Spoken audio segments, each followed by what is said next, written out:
Guanzon, despite Cardema's tenacity, Comelec's decision hard to overrule. MANILA, Philippines. Even if Duterte Youth party list nominee Ronald Cardema refuses to throw in the towel over his disqualification, it would be difficult for him to overrule the decision of the Commission on Elections, Comelec. This was the pronouncement of Comelec Commissioner Rowena Guanzon as she pointed out that the grounds of Cardema's disqualification as the party list F nominee is an open and shut case. This is the first time that these issues have come about.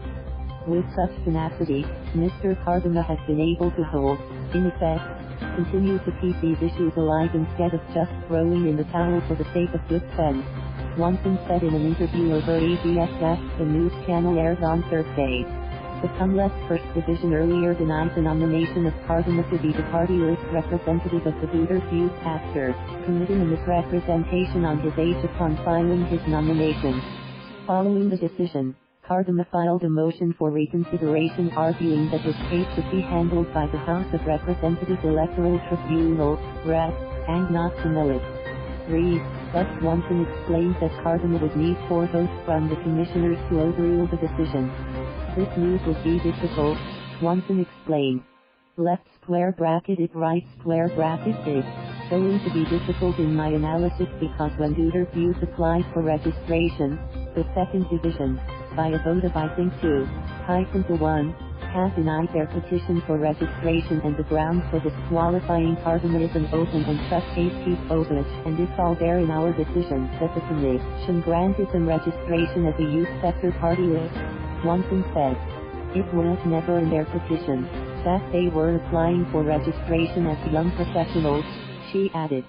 Asked about the party list group's move to submit a new set of nominees, with Cardema still being the top nominee, Guanzon said, either he is getting very bad advice or he has a strategy that I don't know about, so if it's on MR left square bracket motion for reconsideration right square bracket but he submitted a new list, to me, I would construe it to mean that he has given up his motion for reconsideration and will now rely on his submission of his new list.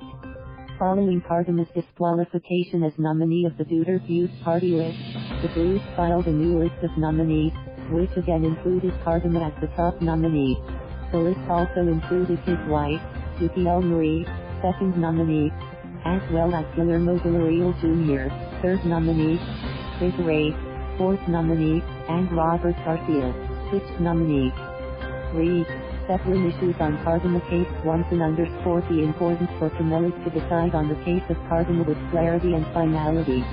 We should decide the Cardema case with clarity and fully addressing the substantive issues because it will be a precedent, others will follow suit to keep the seat.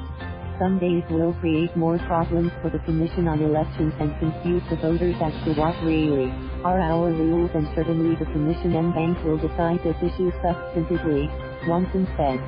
The Commissioner added the Comelec could possibly settle all issues regarding Cardema within a month. But by that time, Guanzon said there should be no expectations that there will be a nominee that should get to represent the party list group in the House. In my opinion, no one will get to sit. Sayang. What a waste. They could have voted for another party list. Those votes could have voted for some other party list, Guanzon said. Thank you for watching. Please subscribe.